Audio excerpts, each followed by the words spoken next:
Hi hello दोस्तों, welcome back my channel the new show. आज हम एक तेलुगु मूवी के ऑफिशियल ट्रेलर पे रिएक्शन देने वाले हैं। मूवी का नाम है सन ऑफ।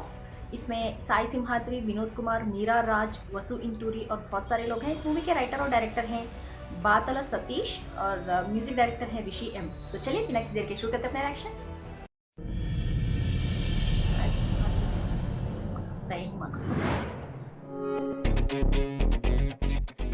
ఎక్కడికి రా? బయటికి నాన్న. బయటికి అంటే ఎక్కడికి రా? ఏదైనా సాధించడానికి వెళ్తున్నావా లేదా సంపాదించడానికి వెళ్తున్నావా? డేయ్ ఆగరా, ఎక్కడికి వెళ్తున్నావు? లోపలికి నాన్న. లోపలికొద్దు, బయటికి వెళ్ళు. అరే పొద్దున్నుంచి చూస్తున్నాను నిన్ను. నాకు నచ్చినవన్నీ కొనిస్తున్నావు. నాకు నచ్చిన ప్లేస్ కూడా తీసుకొచ్చావు. ఇవన్నీ ఎందుకు చేస్తున్నావు? ఆనంద్ అంటే నాకు చాలా ఇష్టం నాన్న. వాడు నీకు కరెక్ట్ మనిషి కాదమ్మా. చిన్నప్పటి నుంచి ఎంత టార్చర్ పెట్టాను నన్ను. యాజ్ పర్ ది లా తాత ఆస్తి మనవడికి చెందది, కొడుకుకి కాదు. నా ఆస్తి నీకు కావాలంటే నా కష్టం విలువ నీకు తెలియాలరా, తెలియాలి. ఒక పాపని ఆశ్రమం నుంచి తీసుకొచ్చి అదే ఇంట్లో నీ ఖర్చులతో నా ముందు 6 నెలలు పెంచాలి.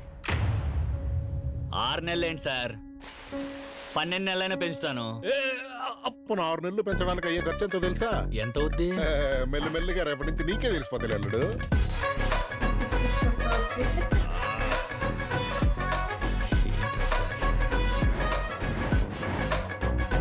चैलेंज अच्छा है।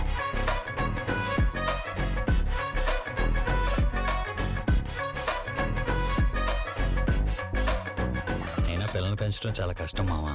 యూట్యూబ్ లో వీడియోలు చూడు బా, పిల్లలు అలా పెంచాలి తెలిసిపోద్ది. అవునా? అరే కృష్ణ, పాపం చూసావా? ఓ నో, నువ్వు నా కొడుకువే కాదు. కానీ తండ్రి కొడుకుల మధ్య నీలాంటి కమర్షియాలిటీని మాత్రం నేర్పించకరా. మీ నాన్న అందరి ముందు పరువు తీశాడు. ఇప్పుడు నువ్వు వచ్చి ఇలా చేస్తున్నావు. నువ్వు ప్రేమించిన అమ్మాయి ఇప్పుడు చనిపోయిందిరా. ఈడు ఇలా అయిపోవడానికి కారణము ఈడో ఆ అమ్మాయో కాదు, వీళ్ళ నాన్న. ఆనంద్, నువ్వు గెలిచావయ్యా. నా అలవాట్లు, నా కోరికలు, నా ఇష్టాలు అన్నీ వదులుకుని కేవలం నీమే పందెం గెలిస్తే చాలు అనుకునేలాగా భలే చేసావు నాన్న. ఈ ప్రపంచంలో అమలు లేకుండా బ్రతకడం చాలా కష్టం అమ్మా, చాలా కష్టం.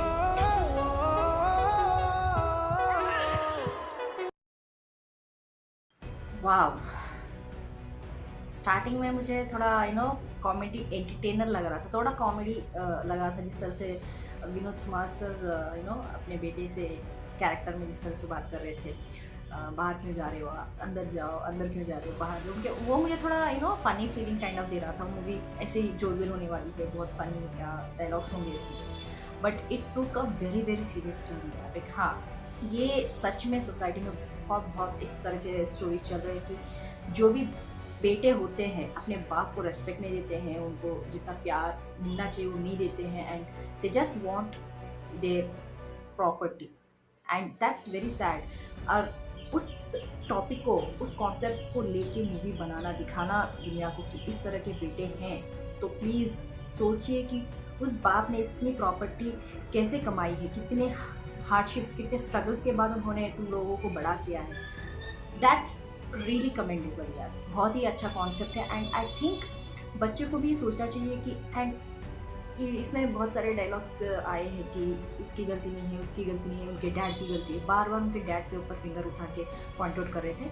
No, I think the father is in the right. Like उनको पता होनी चाहिए, अगर तुम कुछ करना चाहते हो तो you have to know the struggles. Like तुम्हें खुद के पैसे से करना वो अलग बात होती है, बाप के पास पैसे हैं तो it doesn't give the right तुम जाके मज़े उड़ाओ, सब लोग ऐसे ही बिना कोई काम के घूमते रहो। No. So I think Vinod Kumar ji का जो कैरेक्टर है, जो डैड का कैरेक्टर है इसमें, वो अपने बेटे को स्ट्रगल्स, वो रिस्पॉन्सिबिलिटीज़, वो ड्यूटीज़ याद दिलाना चाहते हैं। He wants to make him responsible for whatever he does in his life. Like ये भी हो सकता है कि उनके डैड ये भी चाहते हैं कि इंडिपेंडेंटली रहे, अपने डैड के बारे में ना सोचे। लाइक कल को कुछ हो जाए मुझे तो मेरा बेटा अपने आप से अपने पैरों पे खड़ा हो जाए बोल के, शायद उस तरीके का भी सोच के उन्होंने ऐसा किया होगा, पता नहीं। But whatever his reason might be, but I think he is in the right. Like कोई भी बाप अपने बच्चों को गलत रास्ता नहीं दिखाता है, गलत नसीहत नहीं देता है. सो आई थिंक द गाय जो हीरो है इसमें साई सिम्हाद्री, शायद वही बाद में रियलाइज़ होंगे. पहले तो बहुत ही हेट्रेड के साथ, बहुत ही गुस्से में अपने डैड के सामने वो अपने प्यार के लिए गर्ल, अपनी होने वाली बीवी या फिर गर्लफ्रेंड को इस तरह से वो बेइज्जत करते हैं या फिर कुछ बोल देते हैं, उनको बुरा लगता है, इसलिए वो चैलेंज एक्सेप्ट कर लेते हैं गुस्से में. बाद में उनको पता चलता है वो चैलेंज का क्या इम्पैक्ट है. लाइक गुस्से में कुछ भी बोल लो यार, बट जब वो करने की बात आती है तो बहुत मुश्किल हो जाता है. देख सकते हैं कि छोटे बच्चों को संभालना बहुत मुश्किल है. एंड उनके डैड ने किया है.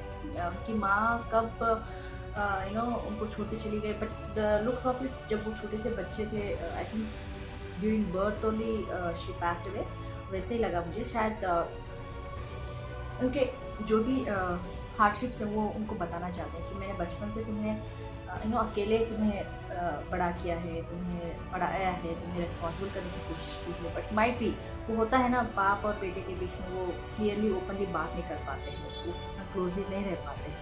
सो वो ओपनली प्यार ना दिखाने की वजह से बेटे के अंदर ऐसा होता है कि हाँ यार मेरा डैड मुझे अपनी फीलिंग्स नहीं देता है, वैसे ऐसा कुछ गलत ही सोच के बड़े हो जाते हैं. एंड ज़्यादातर उनके स्ट्रगल को जो भी बोलते हैं वो नेगेटिव वे में लेना शुरू करते हैं. And I think this is also going in the same way. वही कॉन्सेप्ट को उन्होंने मूवी में बनाया है. बहुत ही अच्छा कॉन्सेप्ट है, I like it.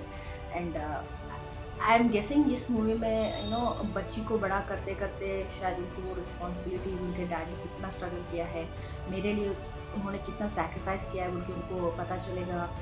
Responsibilities, duties सब याद आ जाएंगे उनको. And he tries to understand his dad and then property के लिए नहीं, उनके लिए वो जीना शुरू कर देंगे. आई गेस वैसे ही होने वाली है movie, I am thinking, because that's what you C.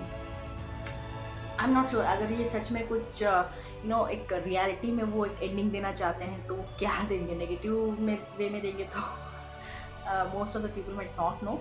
Commercial value के लिए पॉजिटिवली एंडिंग देना शुरू शायद सोचेंगे, देखना पड़ेगा. बट एनीवेज, हाँ, नए एक्टर्स लग रहे हैं. I haven't seen them before, so trailer में तो उतना बता नहीं सकते हैं क्योंकि एक्टिंग के बारे में. बट विनोद कुमार जी को he is been a veteran actor, बहुत टाइम से वो इंडस्ट्री में रहे हैं. And it's good to see him back doing this kinds of roles and very meaningful roles that to.